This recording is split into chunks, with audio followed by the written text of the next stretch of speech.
Now, let's switch gears for a Okay. second.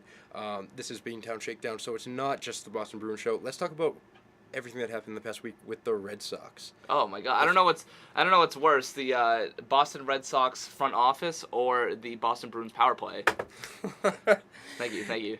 if you want to recap what's been going on with that, For the Red Sox. For the Red Sox. I don't even know where to begin, honestly. So let's start with Tito. Let's go through the timeline of events. okay, since we were last on the air, Francona's left. Theo Epstein gone now, 5-year deal to the Cubs.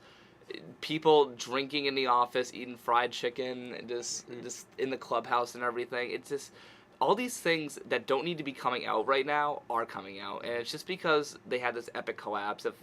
If they lost in the playoffs, it'd be like whoop-de-doo, big deal, we'll get it next year. But the fact that they lost in the regular season, it's just everything's just exploding right now, and it's completely unnecessary for this team to have to go through this. I don't know whose fault this is. Is it ownership? Is it the players? Like, what's going on right now? This is like a soap opera. I feel like this should be on daytime television because, honestly, the biggest thing right now, unless you're in Milwaukee, Detroit, or Texas right now, is the Boston Bruins in baseball. This baseball story is bigger than the playoffs right now, and the World Series hasn't started yet. The World Series will be bigger than this. I'm not saying that, but I just feel like this is taking over. Every day on ESPN, you see a new thing. And I'm going to play a sound clip for you in a second. Mm-hmm. Might be a little hard for the audio listeners to see picture this, but it's John Henry on the Dennis and Callahan morning show, and they were asking him all these questions about drinking and about in the clubhouse, the fried chicken thing, get control of your team. And John Henry's very good. He gives his candid answers, what you're supposed to do when you're, giving an interview. And then John Dennis asks Henry, how do you feel about your pitchers who have been allegedly drinking in the clubhouse appearing in a country music video for a song called, quote, I Like Beer? John Henry's face drops and he goes, what? Oh, you gotta see the face reaction. You gotta see the face reaction. Too funny. Dennis continues and he goes, you didn't know about this? And Henry goes, no. Dennis then goes, you did not know that your pitchers were wearing your uniforms in your ballpark, filming a country music video, lip singing to the song "I Like Beer." And let's just hear it right now. We'll see how they react and everything. So here is a clip from Dennis and Callahan on Nesson. So what do you think? It's pathetic.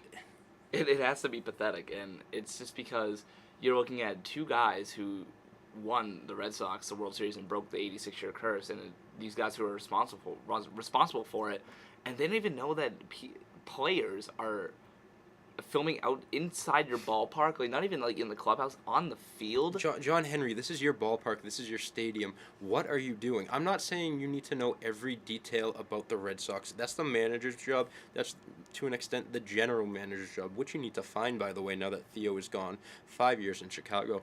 But if something is being filmed at your park, you need to know about it. If your players are involved in an outside activity that is not public relations, baseball relations, you have people that need to be telling you this. And for them to be filming a song called I Like Beer, while there are allegations of, and the names came out, Josh Beckett, John Lester, and John Lackey.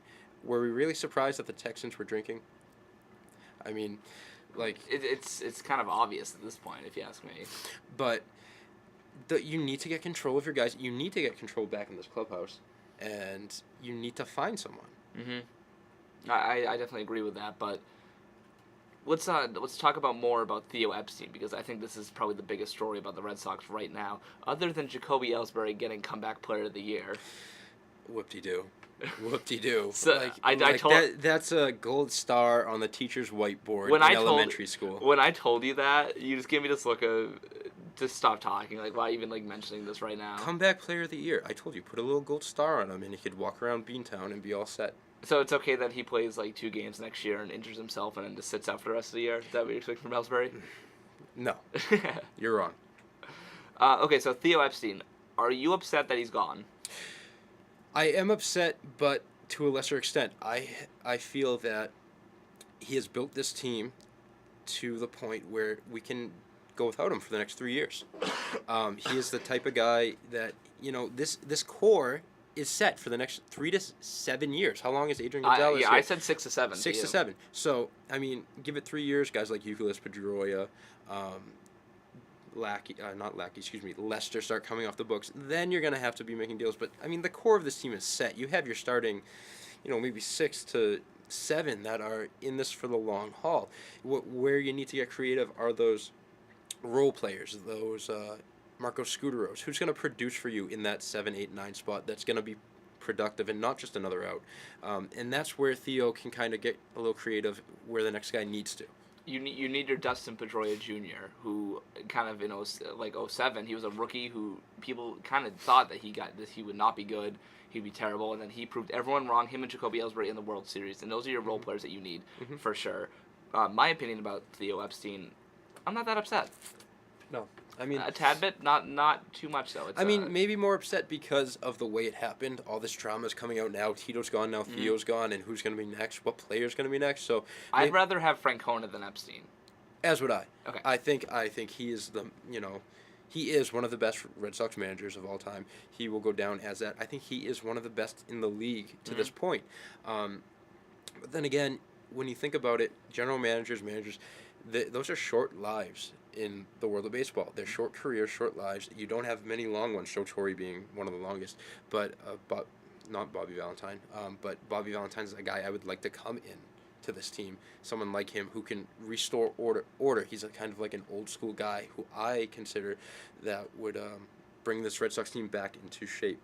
Well, that's what they need to do. They need to be put back into shape if they're going to keep eating all these chicken wings and everything. Yeah. But like similar to what you said before, and this is a point I made earlier in the day to you.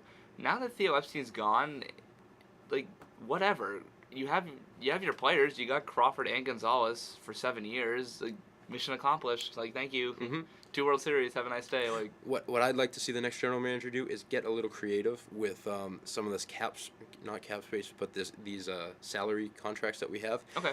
John Lackey, what are you gonna do with him? How do you sell this guy? Do you want to keep him around? Do you want to get rid of him? How do you make him appealing to another team, and how do you eat up some of that money without, killing yourself?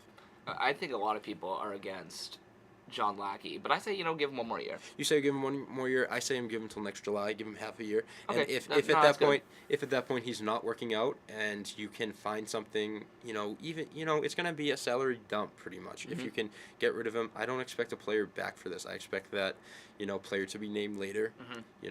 That baseball bag that you might get, the bag of bats or balls, Absolutely. But I don't want anyone for him. I just want to get rid of him, get rid of some money, and free up a spot on the starting rotation for someone. There are guys going out this year, like a C.J. Wilson, a Mark Burley, who I'd like to see on this team.